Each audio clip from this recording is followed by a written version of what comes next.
What's going on, guys? The Comics Kid 2099 here. Today I want to talk to you about a movie called Bubba Hotep, starring Bruce Campbell and directed by Don Casarelli.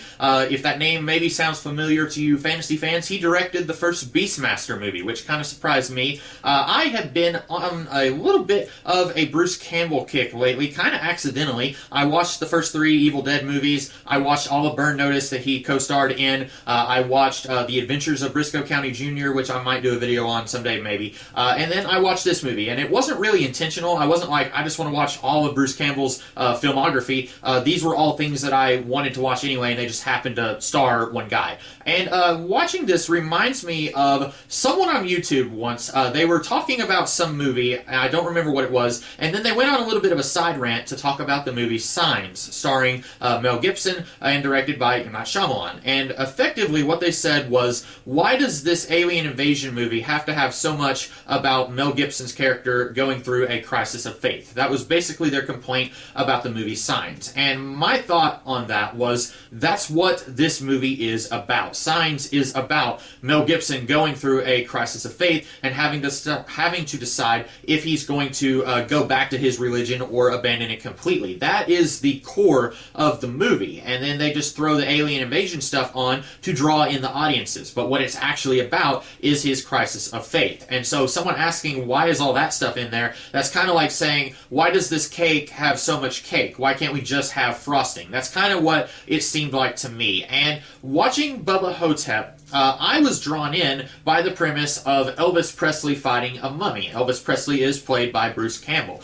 and I guess he does an okay Elvis impersonation. I'm not the biggest Elvis fan. I haven't watched any acting that Elvis ever did, and I haven't sat down and listened to any of his music on purpose, but everyone, I think, kind of knows a little bit of Elvis through osmosis, and I live about 2 hours from Memphis, so I guess that means that I'm more inclined to know a little bit about Elvis, maybe, but any Elvis fans out there, sorry, he's just not for me. But anyway, Elvis Presley is in a nursing home, and basically we find out through a flashback that Elvis was getting tired of the life of a rock star, so he sought out this Elvis Presley impersonator who happened to look exactly like him, and he said, how about you continue my life as Elvis, and I will continue your life as Elvis Presley impersonator. And then the impersonator went on to die of whatever Elvis Presley died of, heart attack, I think, and so the real Elvis Presley is now out there saying, I'm the real Elvis Presley, and nobody believes him. And so he's in his 70s or 80s in this nursing home, and then this mummy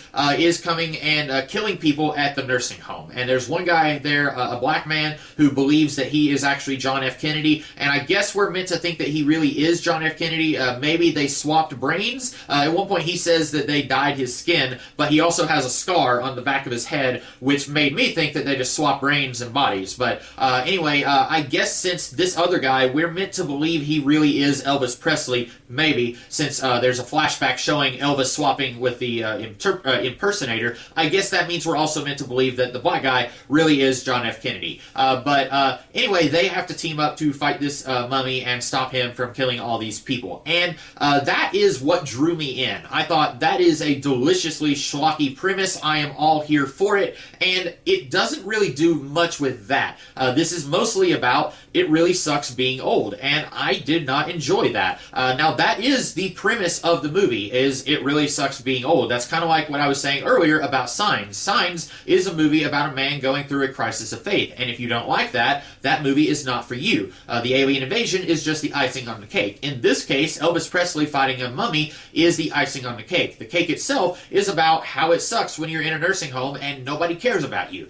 There's this one guy who's in the bed right next to Elvis, and then he dies, and his daughter doesn't really seem to care. Elvis says, you could have visited him more, you know, and she basically says, hey, you don't know me, you can't judge me. And it isn't an enjoyable thing to watch. I've had relatives in nursing homes slowly dying, and you know, you go and visit them as often as you can, and then they don't recognize you. It's really not fun. And so having a movie basically saying, hey, it's really not fun, I go to movies to be entertained. I know some people like to feel horrible when they watch movies. I don't. I'm in the minority here, but there are people who like to just feel like absolute garbage when they watch movies. They love to see all kinds of horrible atrocities on screen, screen, so this might be for them. But if I had known that this movie was going to make me feel so horrible, like, hey, I should have gone and visited my grandma more often, even though, I went about once a week, but maybe I should have gone more often.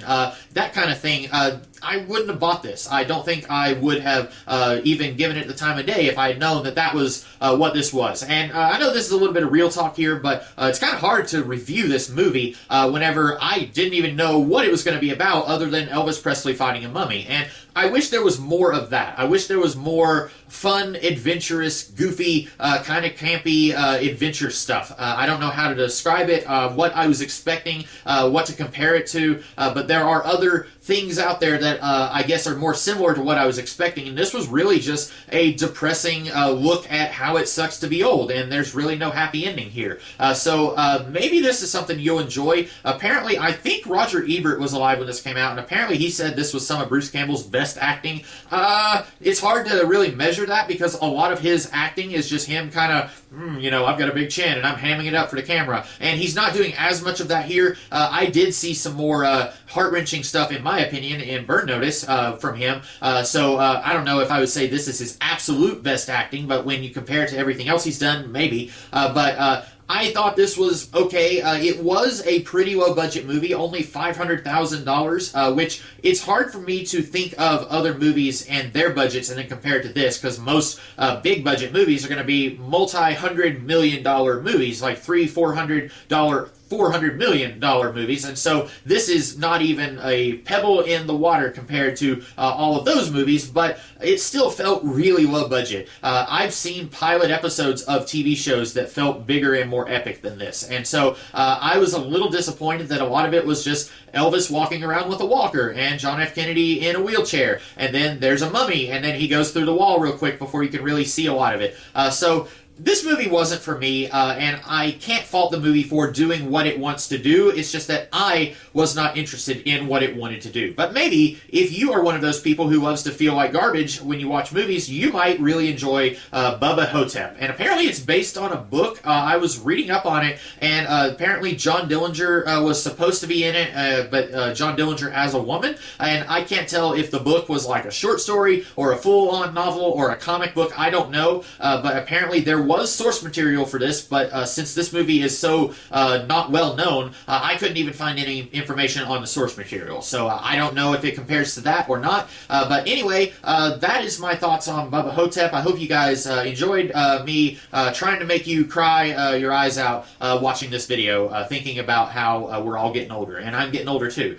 So with that being said, I am the Comics Kid 2099. I will see you in the future, hopefully with a more upbeat video. In the meantime, have a great rest of the day. Catch you later.